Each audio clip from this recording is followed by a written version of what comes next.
Hello Alec, love the YouTube videos. This was a fun hand sort of along the lines of Ask Alec 39. The thing about this hand is that it underscores some of the points I make about knowing your own image, the risks of changing your bet sizing against better players, and trusting your reads. This is a 2-5 cash game at a better casino.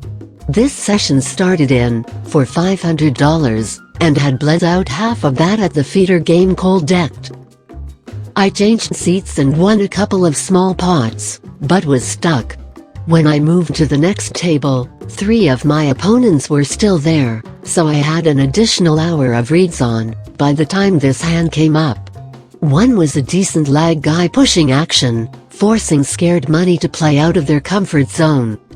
By now he had about $1,300 in front of him by mostly pushing the table around.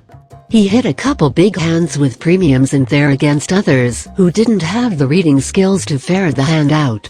After 4 hours of playing with this guy, I had a sense of his betting and the how and why of his donk bets and push bets. In general, he had a piece and would donk to help him figure out where he was at in the hand.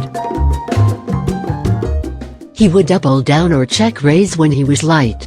I am sure he was range balancing, but since the scared money never called him off and he usually showed down winners.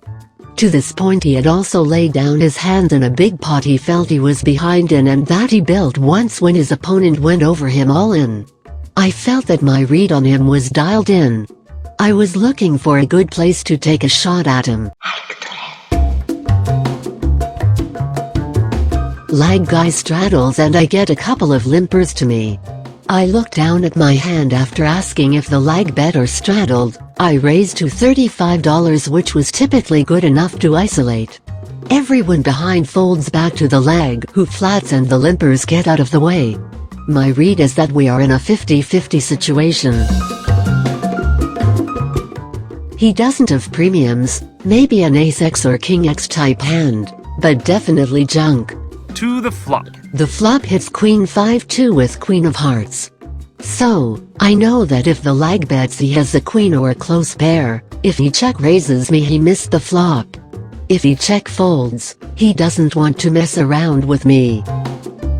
He checks. I bet to $65, lag check raises to $150. I reconsider my read for a moment, decide to trust it, and call. The plan is to shove on any safeguard. The turn comes the 8 of hearts. Lag now leads $250, and at this point I have about $450 left. This is safe and arguably a good card, so I already know I'm going to shove here. I take a moment to put on a show for the guy to not let on that I think I have him dialed in, but after a pause, I pull the trigger. We're all in.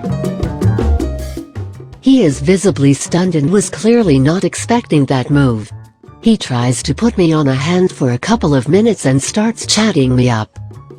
"You want a call?" I replied, "You're priced in."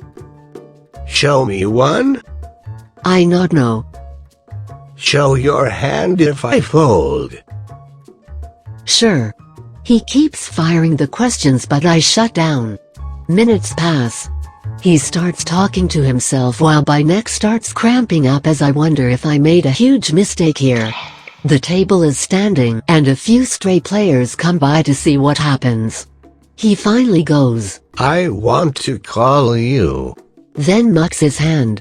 I show my jack and deuce of hearts and the table explodes in disbelief. What? I also need to add that bad jacks are what I call my decapitation range. Whew. What a bluff.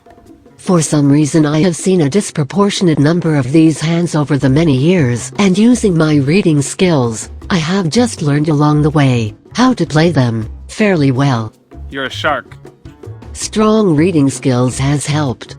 I should also add that my normal betting has been $15 to $30 pre-flop, $40 to $55 on the flop, $75 to $100 on the turn. These bets were bigger because the lag was kinda sticky due to his confidence that he could outplay everyone. In this game, I rarely bet the river, because the villains would always lead on the river to put me to the test, or my turn bet would shut them down.